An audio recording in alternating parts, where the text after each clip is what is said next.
Welcome, I'm Paul, this is Dave, this little guy here, the platypus that secretly does all the work. I'm the voice and he just does all the editing and heavy lifting.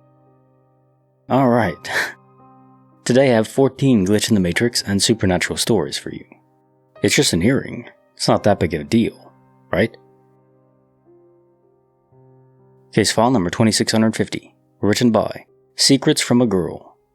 Lost in the city, found in my hometown. I have a pair of earrings that I love.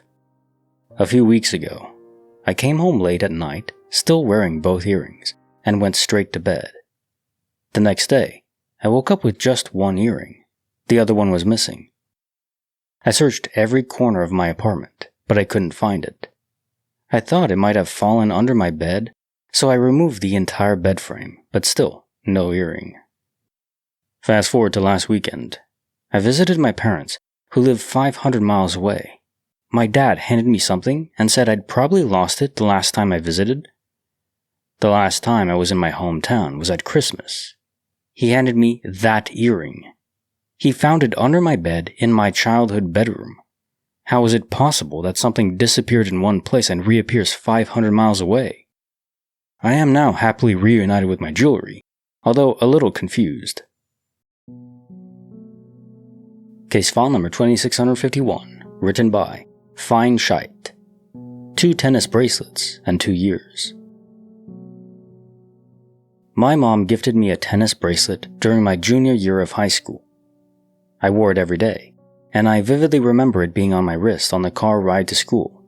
School ended, I got into the car, and the bracelet was no longer on my wrist. I was so sad, but the next year for my birthday, my mom gifted me another one. I lost it again. Again, I wore it every day, and I vividly remember my bracelet being on my wrist on the car ride to work, and my shift ended, and it was not on my wrist. I don't know if you guys believe in manifestation, but I prayed and spoke into existence that I would find my bracelets. Months go by, and after work, I check the mail, and I step on something, hear a crunch, and see something shiny. It's my tennis bracelet on the sidewalk below my mailbox, and it's broken into 3 pieces. I was so confused. I ran inside and told my mom, and she took it to get it fixed for me. This is 2023, by the way. Fast forward to 2 weeks ago. My mom tells me she got my tennis bracelets fixed. She tells me she found my bracelet near the mailbox, broken in pieces. I was confused and said, "What do you mean you found it? I told you I found it there." She says, "I know, I found your other one." I was literally flabbergasted. I asked her when she found it, and she said 2024? She shows me 2 tennis bracelets, and I don't even know how to explain how my bracelets got there. Why did they show up in the same place, and why were they broken into 3 pieces? A lot of cases of DOP today. Case file number 2652, written by Imaginary Direction 1. Lockers in the Liminal. I'm 22 now, but this incident has stayed with me so clearly that I remember it better than most things in my life. This happened when I was around 17. I wasn't intoxicated or dreaming. I was completely aware and conscious during the whole event. I went to visit my aunt's house with my mom. She lives in an old government apartment building, the kind that has 5 to 6 floors with identical old concrete walls and staircases. Her flat was on the 3rd floor. At one point, I decided to go downstairs to watch newborn puppies. After watching them, when I started climbing back up, I remember passing floor after floor, but nothing looked familiar. There were no markings or floor numbers, not even apartment gates, just the same repeating walls and stairs. It felt like I had climbed a lot more than just 3 floors. And then suddenly, I reached the top of the staircase, and everything changed. Instead of the usual floors and doors, I saw what looked like a school corridor. Not the school corridor we have in Indian high schools. It was a long hallway lined with lockers, just like the ones you see in American high school movies. It was brightly lit and completely unfamiliar. and there were kids inside who felt like they were not Indian, going about it like it was totally normal. I just stood there on the staircase, shocked, staring, wondering what these kids were doing here and why this old building had something that looked so clean and good. I remember very clearly a young black girl looked at me from inside the corridor and waved or said hi. She smiled like I was supposed to be there. I didn't respond, I was just frozen. Then I slowly turned around and walked back down the stairs. As I climbed down, the same old staircases returned, the usual old walls and layout. And as soon as I passed one more level down, I was suddenly at the familiar third floor again. Everything was back to normal. Out of confusion, I went back up again, and this time was just a fourth floor apartment. No corridor, no lockers, no students, no black girl that waved at me. I even asked my aunt later if there was any school nearby or if the building had any sort of renovated section. She had no idea what I was talking about and said there was nothing like that. She assumed I was daydreaming, but I know I wasn't. This wasn't a dream. It felt way too real.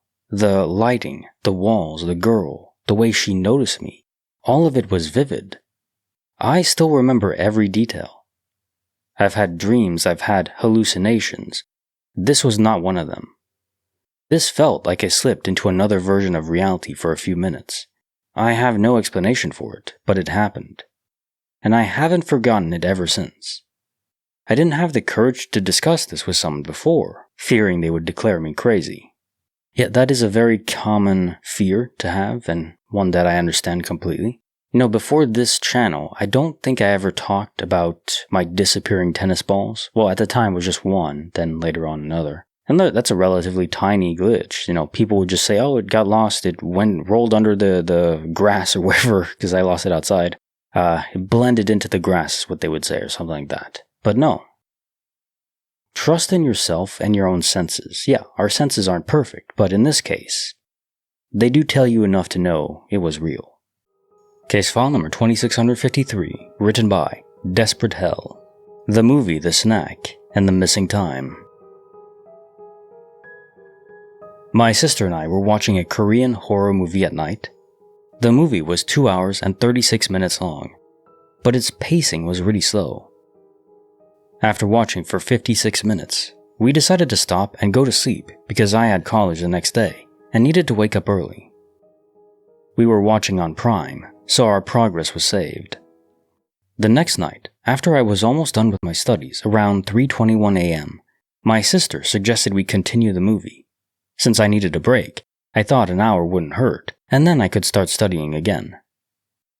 I know the time was exactly 3:21 a.m. because right after I started the movie, I texted my girlfriend a link to a song I recently discovered, thinking she would love it. So, we're now watching the movie. We have snacks and everything. And the movie actually gets really interesting. We're so deep into it. I remember us going back 10 seconds 3 times, so 30 seconds total. The movie ends, and so do our snacks. We're talking about the movie as I walk out of bed to grab my phone. It was charging. I looked at the time. It was 6:31 a.m. I was like, bro, what? I asked my sister, what time do you think it should be? She replied, I don't know, 4:45? Nope, it's 6:31 now. She was as dumbfounded as I was. I was literally so confused because I had never experienced something so weird. Maybe we started late? Nope. I texted my girlfriend, remember? And I have the text timestamp. Maybe the movie was longer and we didn't notice. Nope. I checked the settings, and since it was a new day, my screen time on Prime was 1 hour and 36 minutes. Maybe my phone had a glitch, and the starting time was wrong when I saw it. No, my girlfriend sent me a screenshot of the text, and went to her at 3:21 a.m. So, there's no possible explanation for how it was 6:31 a.m. The only reason I agreed to watch the movie was because I'd be able to study more afterward. But I couldn't. Not because it was already morning, but because it's not freaking possible. Both my sister and I experienced it. She doesn't want to talk about it. I don't know why, but I'm losing my mind. Yeah, a lot of people shut down after glitches. It's pretty common. They just can't deal with it, so they rather push it aside, pretend it never happened. Case file number 2654, written by STMM09. Gone Bag, Back Again. Around 2018, I had a very strange, unexplainable experience. A little backstory. I lived alone in my mother's 4-bedroom home. She was a contractor and would be gone for several months at a time for work. I used to own a small duffel bag that could fit around 3 to 4 days of clothes for traveling. The last time I used the bag was in December 2017 to visit my sister. When returning, I always would stick the bag in my closet after taking everything out. January 2018 rolls around, and I have another trip. Like usual, I go to my closet, where I keep my duffel bag. The problem is, this time the bag is not there. My closet is not very big, and I have it set up this way. My starched jeans, about 10 pairs, hang to the right. My big suitcase is held up straight against the wall by the jeans. On top of my suitcase, I would always put my duffel bag. I tore my closet apart, but could not find my bag. This really perplexed me. After returning from my trip, for days I looked around the house. At this time, I couldn't imagine where it could have gone. It was literally nowhere to be found. I would tell everyone who would listen, and even went as far as accusing my sister of stealing it, which made no sense because I definitely brought it back after visiting her. I was trying my hardest to rationalize where it could have been. For months I brought it up to family, coworkers, and clients. I was still freaked out.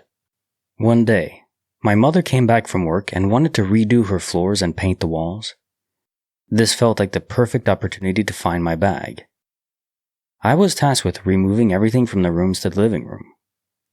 Once the floors were redone and the walls painted, I would then put everything back. There is no way I wouldn't be able to find my bag after dismantling every room, right? Absolutely not the case. My bag was still nowhere to be found.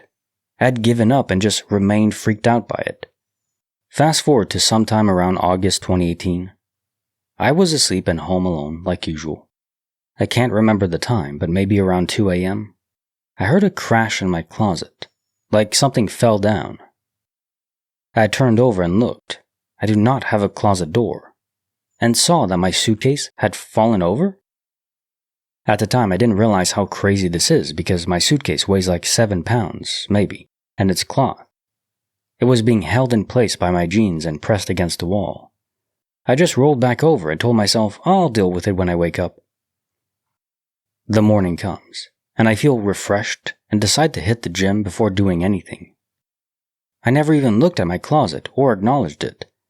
When I returned from the gym, I told myself I'd straighten my room up. The first place I decided to clean was my closet because of the suitcase that had fallen. Then the craziest thing happens. When I went into my room to start cleaning, I went to pick up my suitcase, and on top of it was my duffel bag that had been missing for months. I cannot explain how this happened or what even happened. I called everyone who I'd talked to about it. Everyone thought I was crazy, of course, because how did it happen? It was really unexplainable. Case file number 2655, written by Alternative Party 5126. A joke punch, but a real impact. My brother bought a VR headset. I was in the living room turning it on. I had the headset on my head, so I couldn't see my surroundings. My brother jokingly yells, "I'm right behind you," and since I know he's joking, I lightly throw a punch behind me to prove he's not there.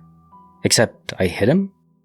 I distinctly felt my hand hit him, and I blurt out, "Oh my god, I'm so sorry." I take off the headset immediately, and he's on the other side of the room. He says something like, "What the hell? I'm nowhere near you, no one's near you." And we're both dumbfounded. I could feel exactly where in the swing it felt like I hit something, but nothing was there.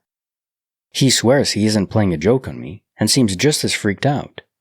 Now we keep making jokes about punching ghosts. I was in a PlayStation home menu, so it wasn't haptic feedback from a game. We don't have a pet that could have gotten that high, and no noise was made. No one else was in the house except my other brother, who was in the bathroom. It felt so real. Case file number 2656, written by Zombie Slayer 13X. The Ring of Barahir. The mysterious event occurred this past winter, but I started wearing the ring in question again recently, which reminded me of how I almost lost it. A decade ago, a family member I'm now estranged from gave me a beautiful heirloom ring.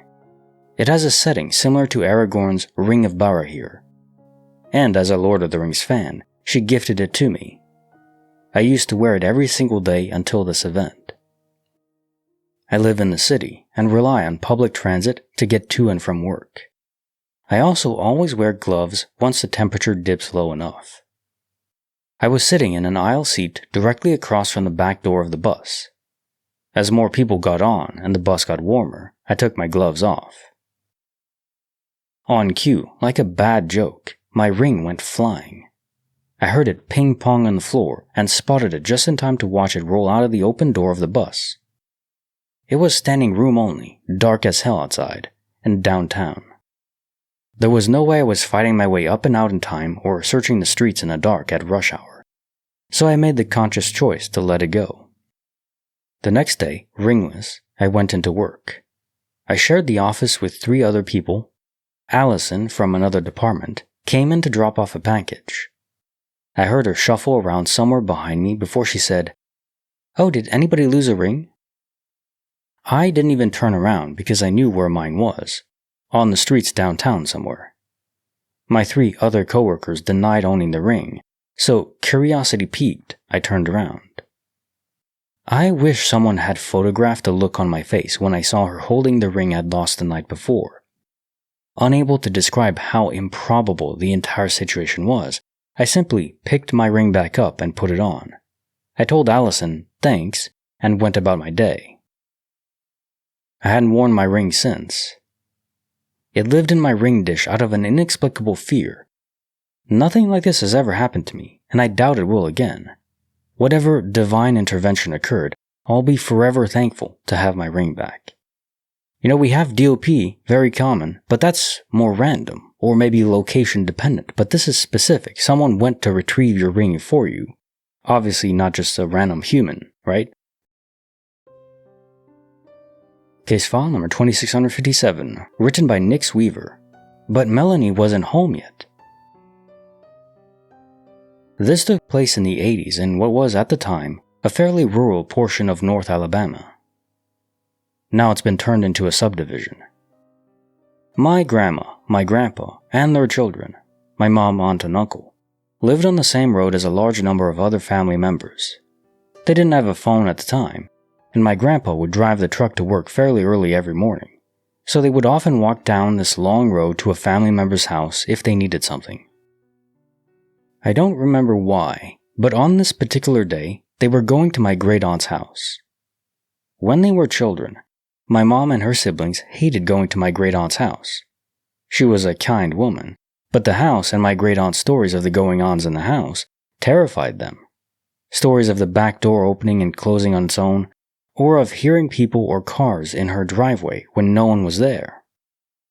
So my grandmother, my mom, and my aunt had been walking for the better part of the morning. My great-aunt lived all the way at the opposite end of the road, and finally, about noon, they got there. They went up to the door, knocked, and saw the top of a little girl's head peek out from behind the blinds, and heard the door lock. My grandma thought it was my great-aunt's daughter, Melanie. Being the spunky woman she was, my grandmother yells at Melanie to stop playing around and open the damn door. The girl ran away, and she said she could hear her run through the house. My grandma gets to the back door right about the same time the girl does, just in time to see her through the window and hear that door lock. My grandma, unsure of what to do, since Melanie won't open the door and seems to be the only one home, starts to walk back home with her children in tow. All of a sudden, right as they start back home, they see my great-aunt and her daughter coming from the opposite direction.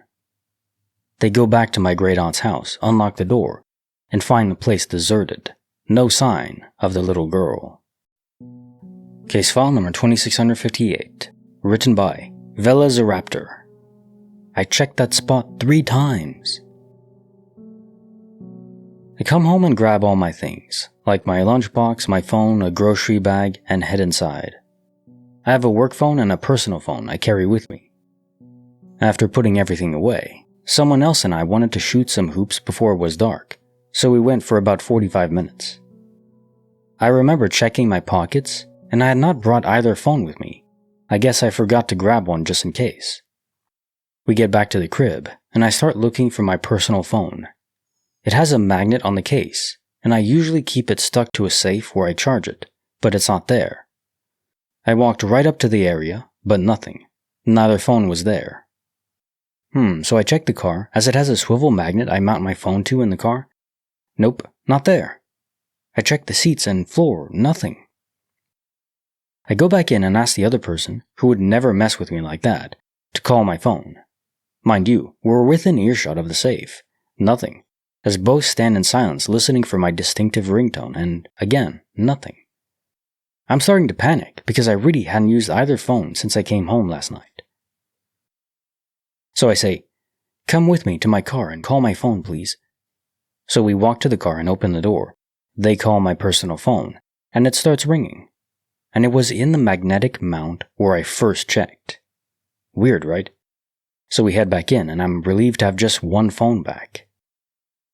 Perturbed is the only valid word. I try to call my work phone, and I hear it. It's ringing in my room. I step in the doorway and look toward the sound, and it's freaking on the safe where I keep it. What the heck, universe? Yeah, someone's definitely pranking you. A ghost, the universe developers, whatever it may be. Case file number 2659, written by Cheeky Smiles, from Tingles to a Triquetra. About 3 or 4 years ago, I went to a shop that sold crystals, rose quartz, citrines, dog's tooth, spiritual things, etc. I went there once and bought a few crystals, nothing more than just because they were pretty, and I'm interested in maybe the power of them. The second time I went in, I grabbed a crystal and found this aqua-colored piece of blue apatite. As soon as I touched it, I felt tingly, kind of like a faint, cool breeze blew over my hand. It wasn't the environment. We're in the middle of summer in the desert, and the shop didn't have their AC on. The doors were open, and I didn't feel a breeze. I double-checked because they had these feathers hanging up near the door too. I kept it in my hand while wandering, and the feeling crawled up my arm to my head. I asked my sister to hold it for me to see if it was just me. As soon as it dropped into her hand, she got the chills, all the way up my spine, she said. Fascinated, I decided to buy it. We purchased our stuff and left. The whole time I kind of felt shifted, also dizzy. The best way I can describe it is as if someone traced me on paper and tried to align it to the original, but it wasn't perfect. After we came back home, I put the stone on my nightstand and didn't touch it. I wasn't going to mess with it without knowing what I was getting into. Fast forward to the following afternoon. I go to lie down for a nap. Before I go to sleep, I check the time. It's 2:24 p.m. It was like I immediately fell asleep, but at the same time, it felt like the dream started as soon as I closed my eyes. Here is the dream. I turn over in my bed, holding that aqua-colored crystal to the middle of my forehead, eyes still closed. I see sunlight shine through my eyelids and see an oval outline pulse, kind of the shape of my eyes. One oval becomes 2. Think of eyes from Buddha statues. The ovals pulsed over the middle of my forehead, and I kind of knew it was a third eye. Then the eyes and oval merged back into a Celtic symbol, a Triquetra or Trinity knot. Then that started to pulse. Then black. I couldn't see anything. I was aware of my surroundings. I could hear just fine, but I couldn't see. Since I can wake myself up from dreams I don't like, I tensed all my muscles in my body to jerk myself awake when I hear, "Relax." The voice came from over and behind me, and it was distinctly male. I have heard a voice once before that said, "Don't be stupid," once while driving, but I'm unsure if it was the same voice. Either way, I relaxed and tried to calm down. I tried calling out, but everything was slow as molasses. I couldn't move my arms or turn over. I finally was able to, a bit at a time. Then I managed to sit up. I blinked away the grit that I felt in my eyes and made it to my mom's room. I told her what happened, and she replied with, "Don't do that if you don't know what you're doing. You could bring something bad back with you. Don't touch them until you learn or take some classes." I didn't disagree with anything she said, and I walked back into my room, and I woke up. This time for real. The clock on my phone said 3:24 p.m. I called my mom because she was at work. I told her about the dream, and she basically was exactly like she was in my Inception dream. I also asked if she heard me calling for her. We sometimes can tell someone is trying to get a hold of us by some weird way. I told her about the time I fell asleep, and she mentioned that she heard someone calling out, but thought it was my sister. My mom asked her. She was dropped off at work by my sister, and my sister said no. I still don't know what happened. I mentioned it to a friend who uses crystals. She had me cleanse it, and afterwards, no freaky feelings whenever I touched it. A kind of cursed crystal, perhaps? Resonating with unstable energy. Case file number 2660, written by Lone Thunder 69, Amp to the Abyss. A few years back, my band and I played a show at a pretty divey bar. I always take my phone out of my pocket and put it on my amp when I play as to avoid restricting movement. Anyway, the show ends, we collect money, have a few more drinks, and head home. When I wake up, I look for my phone and I can't find it. I check the pockets of my pants and jacket, nothing. I check my guitar case and the back of my amp. I search the couch, the car, everywhere, not a thing. So all the rooms were bare and clean except for sealed containers and boxes. I call the bar owner to see if I can come look for it, and he tells me that he'll be at the bar in a few hours. So while I'm waiting, I systematically tear apart my entire house. Again, nothing. I reason that if it were there, I would have been able to see it because of my place's barren condition. After a while, I go back to the bar and look for at least 45 minutes, and not a single thing. At this point, I assume that it fell off the amp and someone stole it from the stage. I'm driving home, fuming mad at myself and the thief. When I open my front door and go into the living room, my phone is in the middle of the floor in a completely empty room. This was a small duplex, and I live alone. Again, some entity is trolling us. There's no other explanation. Case file number 2661, written by Fail Tuna. 925 or not 925? That is the question. Today, when I took off my wedding ring, I noticed a small engraving inside, .925. This clearly indicates that the ring is made of sterling silver. The problem is my wedding ring is supposed to be iron, or at least it was until today. I've been married for nearly 2 years now. When I was searching for a wedding ring, I distinctly remember looking at and comparing iron rings. Initially, I wanted a titanium ring, but was out of my budget. Not wanting a traditional precious metal, I chose iron instead. I take my ring off every day to shower, and I often fidget with it, sliding it on and off throughout the day. In all that time, I've never once noticed the .925 mark. I've seen the scratches and dings, the uneven wear on the pattern, but never the .925 engraving. Curious, I checked the Etsy page where I purchased the ring. I even dug up my email receipt from the purchase, and it confirms the same. A .925 sterling silver ring. I know this is the same ring I've always had. My wife doesn't think it's changed at all, but I'm certain my ring was iron, not silver.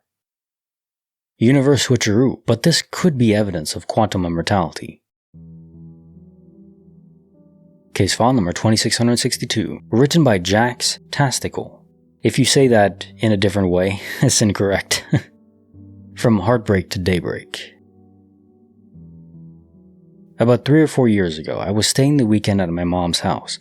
I was out at a birthday party for a friend in a nearby city that Saturday afternoon. Later that night, I called up a guy I really liked at the time and asked if he wanted to hang out. He said yes, so I left the birthday party and drove to his house, which was in the same city as the party.